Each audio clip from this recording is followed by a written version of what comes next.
E aí, gente, vocês estão bem? Vocês têm passado bem esses dias? Tenho a impressão que o tempo está passando de um jeito esquisito. Eu não sei se está passando muito, se está passando pouco, se as coisas estão acontecendo num ritmo muito acelerado ou se não. Sei que eu tô com a impressão de que parece que faz tempo que a gente não se vê, que eu não tenho uma aula com vocês. Não sei se é porque as coisas mudaram pro colegial, então... Inclusive, preparem-se, hein? Vocês já receberam notificação, né, do Diego? A gente ainda segue desse jeito até o final desse bimestre. Mas no bimestre que vem vocês vão ter que olhar para essa minha carinha ao vivo em tempo real, pelo menos 2 vezes por semana, de quarta-feira e sexta-feira, que a gente vai fazer as nossas aulas online, pelo menos enquanto não tem nenhuma disposição em contrário disso, até segunda ordem. É isso que eu estou esperando que vá acontecer a partir do final desse mês já agora, que essa aula eu vou mandar para vocês na quarta-feira, que é dia 1º de julho. Então, desde o fim de julho, né, no próximo bimestre, enfim, a gente vai mudar a nossa sistemática e voltar a ter uma relação um pouco mais próxima, talvez. E aí, como vocês são todos ausentes, né? Vocês são muito desnaturados, cara. Não falaram comigo uma vez esses dias na aula Tira Dúvida, eu vou falar pra vocês, hein? Aí pelo menos vocês terão a chance, a oportunidade de tirar as suas dúvidas que venham a surgir eventualmente. Talvez eu tenda a crer que vocês não mandaram perguntas porque vocês estão constrangidos, têm vergonha, têm receio de mandar mensagem, enfim. Aí a gente vai ter uma conversa um pouco mais próxima no próximo bimestre. Mas então o que está acontecendo aqui? O que está acontecendo agora? Do que a gente está falando? Guerra Fria.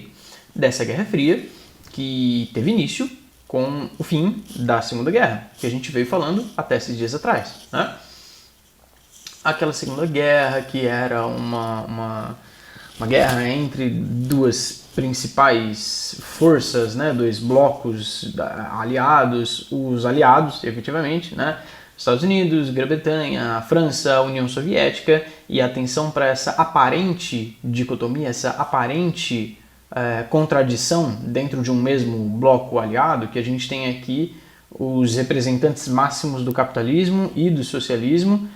No entanto, eles estão unidos, eles estão imbuídos de um mesmo objetivo, que é combater o nazismo, não só o nazismo, né, mas o fascismo e o imperialismo japonês também, nesse eixo Roma, Berlim, Tóquio, e os seus adeptos, os seus seguidores, que serão desbaratados lá em 44 ainda.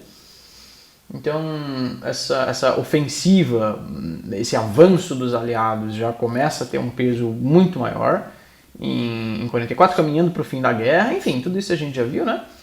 Acontece que no fim dessa Segunda Guerra emergem dela duas principais potências. Na verdade, os aliados eles se consagram, né, como potências mundiais e vão subjugar aquelas nações que foram derrotadas, né, que saíram perdedoras da Segunda Guerra. Principalmente a Alemanha, que está sempre... Olha, essa Alemanha é um pomo da discórdia, né? Na primeira, ela sofreu as consequências do Tratado de Versalhes, que foi lá... parece que eu sempre uso essa expressão em particular, mas acho que ela é bastante ilustrativa. O Tratado de Versalhes foi a sementinha da Segunda Guerra, que foi plantada no final da primeira e veio a germinar 20 anos depois, né? E eu tô resistindo um pouco à vontade de fazer todo esse percurso. Parece que toda vez eu faço essa revisão, né? Mas não é perdido, não é perdido. Sempre que a gente faz uma revisão, é bom que vocês vão puxando essas coisas para a memória e estabelecendo esses fatos numa linha do tempo cronológica que faça sentido para vocês, cada vez mais, cada vez mais. Eu acredito, né? Eu espero. E se não for esse o caso, vocês falem para mim. Pois então, muito bem. Com o fim da Segunda Guerra, tem lá os tratados de paz, os acordos, né? E agora não tem um novo Tratado de Versalhes, mas o território alemão ele fica sob a influência, ele vira meio que um protetorado dessas 4 potências vencedoras. Quais são? E eu já mostrei um mapinha aí dessa divisão da Alemanha na última aula, aí na outra também, que fica um pedaço para os Estados Unidos, um pedaço para a França, um pedaço para a Inglaterra e um pedaço para a União Soviética. Acontece que nessa Alemanha Oriental, que é justamente o pedaço que ficou a encargo da União Soviética, tem ali a capital da Alemanha, a antiga capital da Alemanha, né, que era Berlim. E ela tinha uma importância política e econômica muito grande e ela também foi dividida em 4 áreas de influência. Uma para cada um desses vencedores que eu já falei, Estados Unidos, França, Inglaterra e a União Soviética. Então, nós temos a Alemanha dividida em 4 e Berlim, do lado oriental, dividida em 4 também. Então, no meio desse mar soviético, que é a Alemanha Oriental, nós temos uma ilhotinha capitalista no meio de um mar socialista, tá? Eu vou pôr o mapa de novo, É muito mais ilustrativo. Eu acho muito importante olhar para os mapas quando a gente está falando de um lugar físico, geográfico, concreto, no mundo material, palpável, no qual nós nos situamos e vivemos a nossa vida de carne e osso, não é? E eu nem vou começar a falar do materialismo aqui, de que tudo se resume a essa materialidade. Enfim, do que nós estamos falando? Posta essa situação de coisas, posto que essas 2 potências emergiram da Segunda Guerra, e quando que acabou a Segunda Guerra? 1945. Então, de 1945 em diante, nós temos uma nova etapa na nossa história mundial, vá? Vamos tratar isso como história global, que é a Guerra Fria, que eu já introduzi na última aula. Estão postas essas premissas iniciais, né? Esse jogo de oposição aí ideológica, até já falei os primeiros passos desse rolê, e no meio disso tudo, eu já tinha comentado sobre a corrida armamentista e ela vai desembocar. Vocês lembram que a denominação de Guerra Fria é porque não houve um conflito, um embate armado direto entre essas 2 potências, entre os Estados Unidos e a União Soviética, mas eles estavam sempre tentando se provar ser melhor do que o outro. Eles precisavam de armas melhores uns do que os outros, ou um do que o outro. Precisava ter uma economia mais avançada, precisava ter mentes mais brilhantes, precisava ter avanços técnicos científicos cada vez mais deslumbrantes, não é? Mais fascinantes um do que o outro. Enfim, isso tudo vai levar à corrida espacial, ou aeroespacial, vocês podem encontrar por esses nomes. E a gente vai...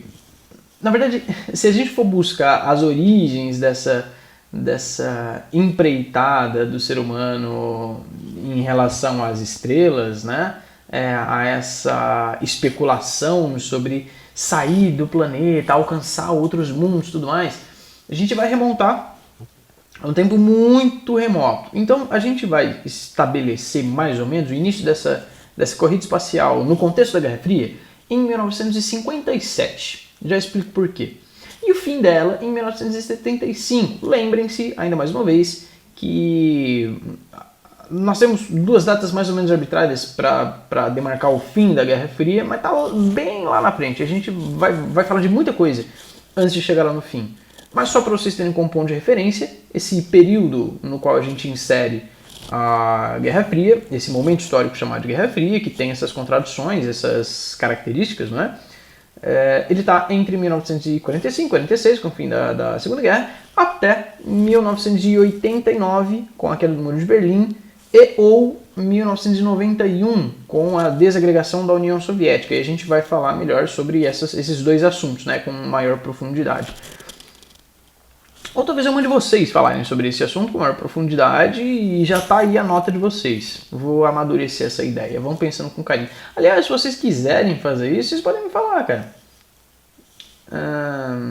Bom, por que 1957? Com o fim da Segunda Guerra, em 1945, aquela Alemanha derrotada. Só que, tudo bem, a Alemanha perdeu, só que ela fez frente a esse mundo inteiro por quantos anos? Ela se agigantou de maneira tal que chamou para si a atenção e a inimizade, né? Na verdade, o Hitler comprou essa briga, né? E ele achou que ele tinha calibre para encarar, que ele tinha culhão para arrebentar com todo mundo. E ele aguentou a barra, né? Encarou essa bronca por um tempo. Perdeu. Bom, mas para aguentar essa briga por tanto tempo, alguma coisa de bom eles tinham que ter, né? Tinham uma tecnologia bélica militar de altíssimo nível, né? E esses engenheiros nazistas que desenvolviam as armas, os mísseis, eles foram todos capturados, né, e cooptados para trabalhar para esses lados vencedores, né? Tanto norte-americanos quanto soviéticos passaram a trabalhar, ou esses engenheiros de mísseis nazistas foram capturados pelos dois lados e passaram a trabalhar para eles, né? Não eram os mísseis que eram nazistas, eram os engenheiros nazistas dos mísseis, enfim. E um sujeito merece ter o... Quer dizer, merece, ele tem um destaque, né? O Wernher von Braun, ele foi cooptado pelos Estados Unidos e ele era um engenheiro responsável pelo míssil V2. V2 foi o primeiro foguete a alcançar a distância de 100 quilômetros de altitude, partindo da superfície da Terra. Em 1942, no auge da Segunda Guerra. E ele era... o charme desse míssil é que você podia mirar onde ele ia, né? Você estabelecia um alvo, você jogava ele para cima e sabia onde ele ia cair. Não era simplesmente pegar um estilingue e atirar um negócio para cima e contar com a sorte. Vamos ver onde ele cai, onde causar estrago, tá feito. Não, ele era direcional. Essa a lógica do míssil balístico. É disso que se trata, um míssil balístico. Pois bem, esse era o míssil V2 que arrebentou, teve a sua fama e notoriedade durante a Segunda Guerra. E o engenheiro responsável por ele, esse Wernher von Braun, ele foi cooptado pelos Estados Unidos para ir trabalhar lá nos Estados Unidos, né? Com esse avanço, esse desenvolvimento de tecnologias que pudessem... Na verdade, gente, essa corrida espacial tinha o único objetivo de um se provar melhor do que o outro. De novo, eles estão sempre tentando ser um mais forte do que o outro. E a princípio era para desenvolver armas, né? Não era nave espacial. Tanto é que esse protótipo, essa ideia saiu de um míssil direcional, né? Bom, então, em 1957, o então presidente dos Estados Unidos, o Dwight Eisenhower, ele prometeu que botaria um satélite na órbita da Terra. Primeiro que todo mundo. Só que a União Soviética passou na frente dele, deu a largada nessa corrida espacial em 4 de outubro de 1957, no final desse mesmo ano, e ela sim lançou o primeiro satélite artificial em órbita terrestre, o Sputnik 1, que era uma esfera de metal de mais ou menos 60 centímetros de circunferência, 58 centímetros. O que são 58 centímetros? É isso aqui, mais ou menos isso aqui, uma bola desse tamanho com 4 antenas que ficava emitindo um sinal de rádio, fazendo um bip ao redor da Terra, né? Orbitando a Terra. Vocês sabem o que é órbita, essa altura do campeonato, vocês já sabem o que é o movimento de órbita. E ela funcionou, ela ficou transmitindo esse sinal por 22 dias. Aí acabou a bateria dela e ela parou de emitir o sinal, mas ela continuou em órbita por mais 3 meses. Só que esse bip, ele assombrou os americanos, que não sabiam o que aquilo significava. E tentaram decodificar aquela mensagem. O que quer dizer esse bip? Mas no fim das contas era só um bip, não queria dizer nada. Mas os americanos, eles acharam que estavam sendo observados, estudados, vigiados pelos soviéticos. Eles não sabiam o que significava aquilo ali. Era o começo do fim do mundo.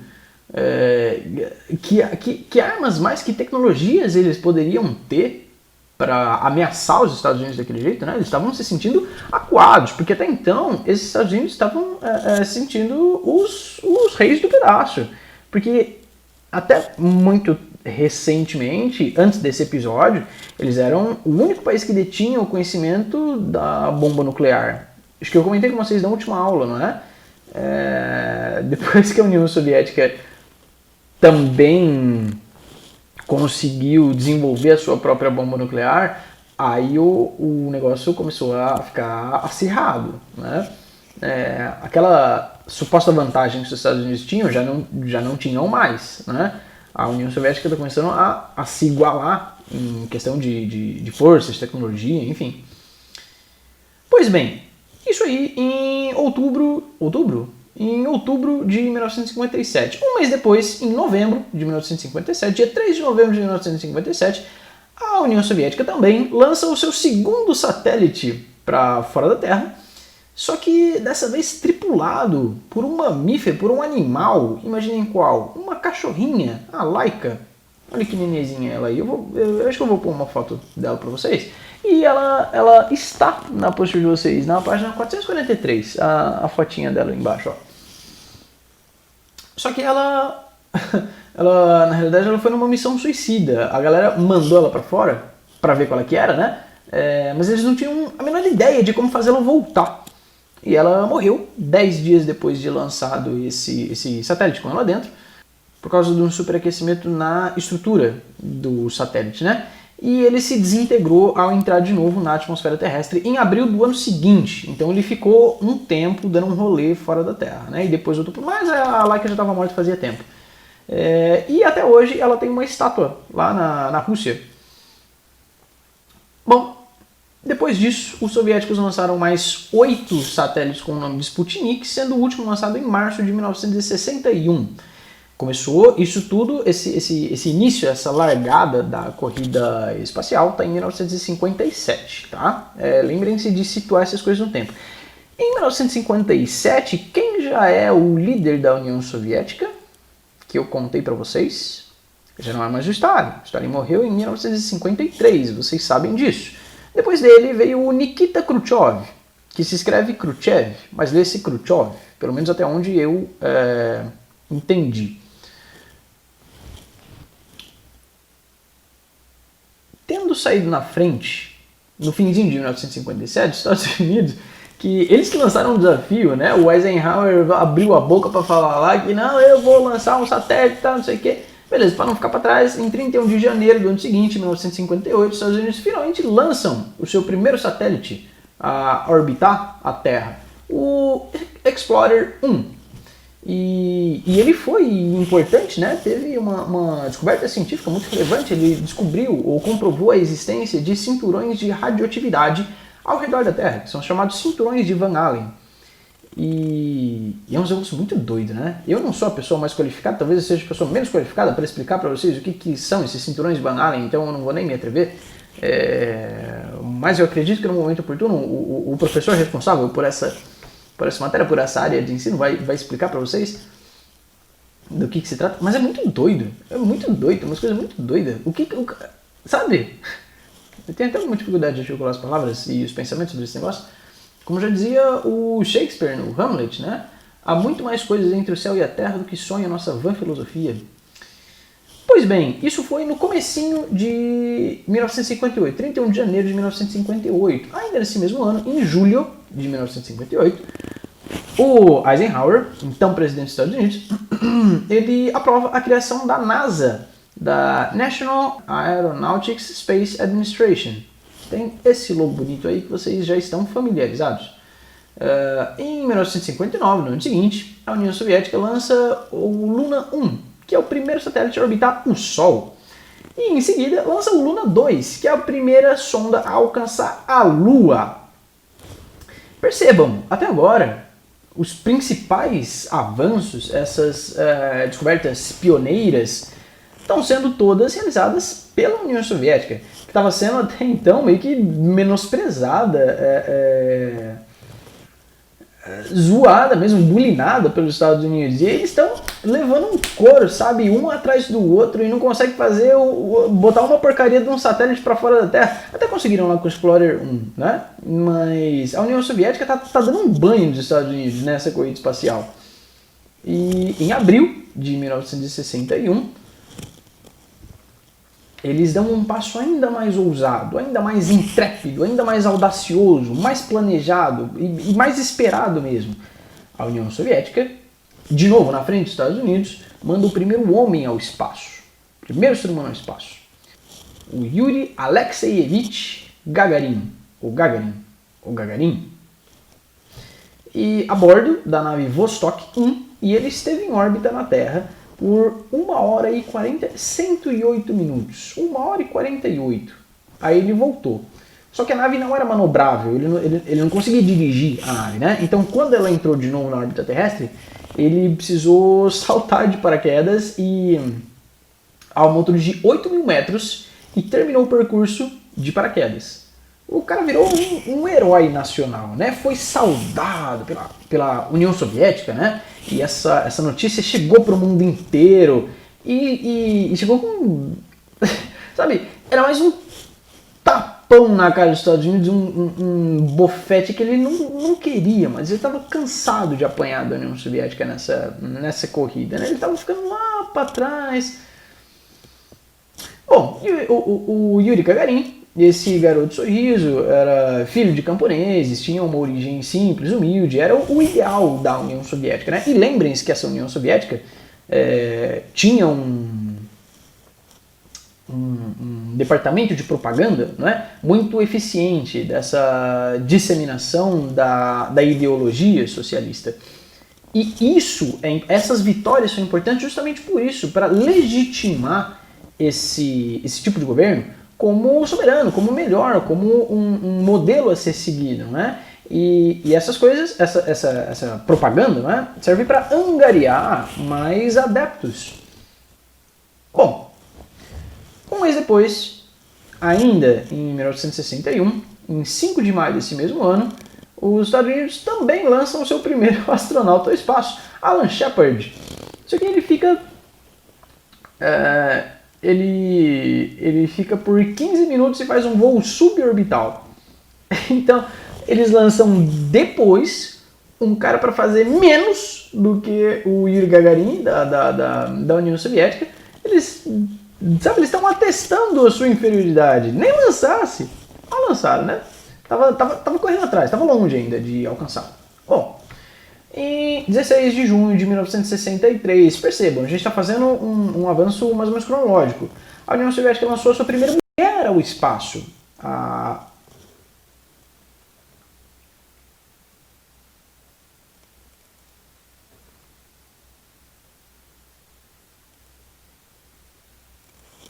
Valentina Vladimirovna Tereshkova.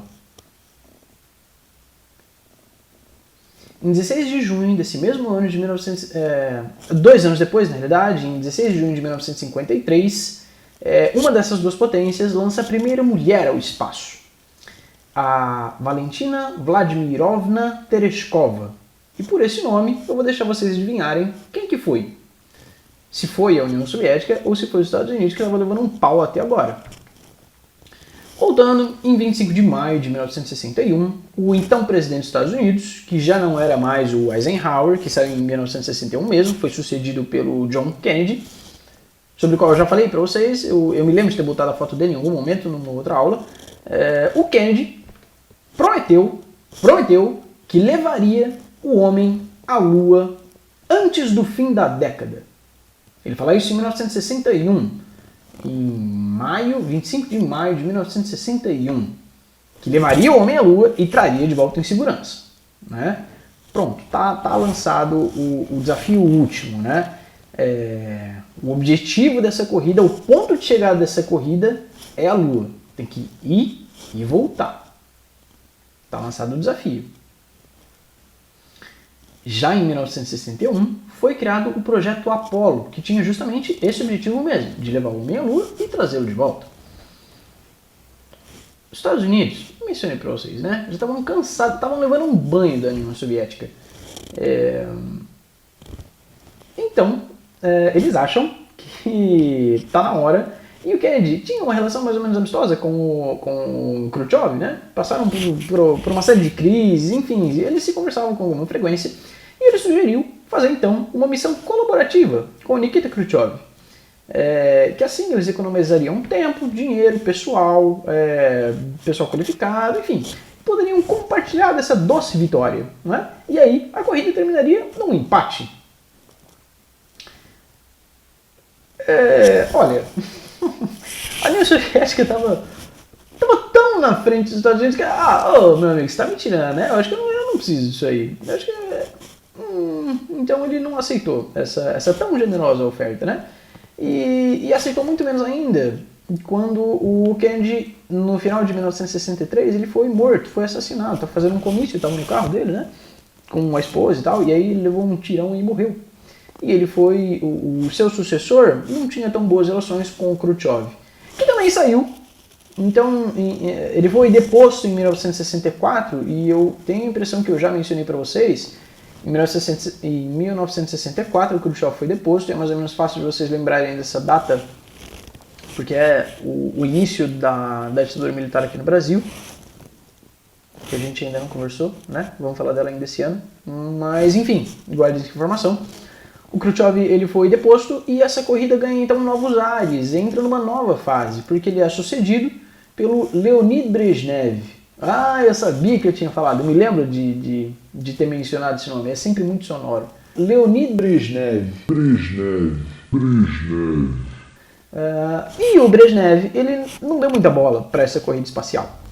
Finalmente, então, os Estados Unidos começam a atingir todas as etapas que a União Soviética já tinha realizado. Ele começa a cumprir, a fazer todo aquele checklist que a União Soviética já tinha sido pioneira em todos eles. Mas beleza, ele está efetivamente fazendo progressos nessa corrida espacial, né? Tá ganhando seu espaço, tá fechando umas continhas que ele não estava conseguindo descobrir antes. Até que, em 3 de abril de 1966, acontece o primeiro pouso na Lua com a sonda Luna 10, lançada pelos Estados Unidos. Legal, fizeram uma coisa que a União Soviética não tinha feito até então. E na verdade, eu não vou mencionar para vocês todos os satélites e sondas e nave e míssil e isso e aquilo que essa galera lançou para o espaço, porque foi muita coisa, Depois de dar a largada lá em 1957, eles lançaram, 40 satélites por ano. Com funções diferentes, né? Com função de pesquisa, de observação, com função meteorológica para tirar foto, enfim, várias coisas, né? Mas o objetivo final dessa corrida era a Lua. E aí a turma chegou lá, mais ou menos, né? Botou uma sonda lá, a Luna 10. O negócio era levar gente para lá, levar gente e voltar. Então, em 27 de janeiro de 1967, no ano seguinte, a primeira missão tripulada norte-americana teria saído da Terra com destino à Lua, mas teve uma falha elétrica no lançamento que incendiou a nave e matou os seus 3 tripulantes. Era uma viagem com 3 astronautas, né? Inclusive, uma curiosidade, né? Que eu acho que eu não tinha falado astronauta até agora, porque isso só me ocorreu agora. Não sei, se falei, deixei passar. Astronauta é norte-americano. Os homens que iam para o espaço na União Soviética não eram astronautas, eram cosmonautas. São nomenclaturas diferentes para a mesma coisa, né? Eu, particularmente, acho cosmonauta muito mais da hora que astronauta. Talvez seja porque a gente vê esse nome com menos frequência, né? Não sei. Então, essa missão que levaria finalmente uma turma para a Lua, quer dizer, que tinha essa intenção pelo menos, falhou ainda aqui na Terra, não chegou a decolar. E foi um desastre, né? Foi um revés assim, que foi sentido com dureza, foi uma pancada, foi um baque para os Estados Unidos. Mas eles não se deixaram abater, né? E no ano seguinte, em 1968, o Apollo 8 vai até a Lua, dá a volta nela e volta para a Terra. Beleza? Então agora eles já sabem como ir, já sabem como voltar. Eles só tem que pousar lá, fincar uma bandeira, tirar umas fotos e voltar para casa. Muito bem. Lançaram mais 2 missões de teste, Apollo 9 e Apollo 10. E em 16 de julho de 1969, guardem essa data, talvez vocês não precisem guardar, mas anotem aí, talvez eu pergunte para vocês. Ninguém mais vai perguntar para vocês essa data. Ou talvez pergunte, né? Porque a corrida espacial é um assunto bastante popular, todo mundo já ouviu falar disso. Aí numa conversa de domingo, num almoço em família, você vai poder falar para seus pais, para seus avós, né? Quer dizer, talvez para seus avós não, se eles não morarem com vocês, uma vez que nós estamos nos guardando em isolamento social, vocês não vão ver quem não é da sua família mais próxima, mas vocês vão contar para seus pais ou para seus irmãos, de repente, que no dia 16 de julho de 1969, antes do fim da década, como Kennedy tinha prometido, Apollo 11 sai da Terra, com destino à Lua. E o que acontece? Ela chega na Lua. 4 dias depois disso, no dia 20 de julho de 1969, Apollo 11 pousa na Lua. Efetivamente pousa na Lua. E descem lá. Na verdade, ela foi com 3 astronautas também. O Neil Armstrong, esse eu acredito que vocês já ouviram falar o nome dele. E foi com mais 2, que parece que a gente não fala muito o nome deles, né? Teve um que inclusive desceu na Lua, junto com o Neil Armstrong, o Buzz Aldrin. E teve um terceiro, o Michael Collins, que foi até lá, mas ele ficou dentro da nave. Só os outros 2 que desceram, deram um rolê, fincaram a bandeirinha lá, pegaram umas pedras, levaram para casa. Para casa, eu digo para a Terra, para análise, né? Não era bem como um souvenir. Eles deixaram uma plaquinha lá na Lua, dizendo que nesse dia 20 de julho de 1969, os primeiros seres humanos a pisar na Lua e que eles foram em paz, né? E é curioso isso, porque enquanto eles vão numa missão de paz para a Lua, a gente está se matando num monte de guerra, nessa Guerra Fria, aqui na Terra, em 1969 ainda. Tudo bem que e foi justamente o auge desses movimentos pacifistas. E por que esses movimentos pacifistas surgem? Se tivesse tudo bem, não haveria necessidade do movimento pacifista, né? Se surge um movimento pacifista em escala global, é porque a coisa está feia. É porque a coisa está feia. E a gente vai falar com maior profundidade desses conflitos nas próximas aulas. Mas então, beleza, os caras desceram lá, ficaram umas 2 horas na Lua e voltaram para a Terra. E desceram lá no Pacífico, se eu não me engano, e aí passaram uns dias em quarentena, né? Vai que eles trouxeram alguma porcaria do espaço, ficaram em quarentena, e foi foi tudo televisionado, a população mundial estava acompanhando com a maior empolgação, né? Deve ter sido um negócio da hora de se viver. Deve ter sido um negócio da hora de se acompanhar. Ao vivo, né? Não. Ao vivo, pô. Foi em tempo real. Foi televisionado o negócio. E, na verdade, eles tiveram uma série de reveses, né? Ao longo dessa história toda. Dos primeiros mísseis, dessas primeiras missões dos Estados Unidos, estava sendo televisionada em tempo real, assim, para mostrar para o mundo que eles iam lançar um foguete para fora da Terra, não sei o quê. Ele explodiu, né? Tipo assim, acho que é uma bomba que explode para ele pegar impulso e sair. Então ele, sabe aquele monte de fogo que tá saindo daquela turbina embaixo, e tá subindo, ele sobe 2 metros e cai de novo. E explode. E todo mundo vê. Não dava nem para falar que não aconteceu porque foi televisionado em tempo real para o mundo inteiro ver. Bom, finalmente, em 1969, então, os Estados Unidos ganham a corrida. Muito embora eles tenham tomado um pau no percurso inteirinho. O objetivo era chegar na Lua. Né? Tudo bem, eles chegaram na Lua. Ganharam. Ganharam. Acho que ganharam. Se o objetivo era esse, ganharam. Nos outros quesitos, bom, aí fica a critério de vocês. Vocês verem quem foi melhor. Dá uma nota aí pra eles de 0 a 10. Aí vocês vão me dizer, respondam pra mim quem foi mais da hora pra vocês, quem foi o mais mais intrépido. Então, gente, e aí na realidade eu marquei o fim dessa corrida espacial, eu mencionei para vocês, lá em 1975. Tem um tempo ainda para chegar em 75, né? Tem 6 anos aí, se os caras chegaram lá em 69. O que aconteceu que deu fim nessa corrida espacial? Foi um projeto cooperativo, esse sim, entre os Estados Unidos e a União Soviética, chamado de Apollo-Soyuz. Apollo era a nave norte-americana, né, dos Estados Unidos, e essa Soyuz da União Soviética. Aí eles, tipo, acoplaram no espaço, acho que os tripulantes deram as mãos, um negócio assim. Bonito, bonito. E isso põe fim, então, a essa corrida aeroespacial. Só que nós temos alguns problemas, algumas questões polêmicas sobre essa corrida espacial, porque enquanto a União Soviética está mandando foguete de gente para o espaço, a população está morrendo de fome aqui na Terra. Estão gastando fortunas e rios de dinheiro com esse avanço científico, tecnológico. Tudo bem que de fato houveram retornos, né, muito palpáveis, realmente sensíveis, importantes e tal, mas muito disso era levado por vaidade, sabe? Para se provar melhor do que o outro. E muita coisa sobrou pra gente, né, nos dias que nos circundam, né, no nosso tempo presente, que partiu desses avanços descobertos ou elaborados nessa corrida espacial, enfim. Mas tinha outras questões muito prementes, talvez muito mais urgentes a se tratar aqui na Terra. Então tem uma questão de prioridades, né?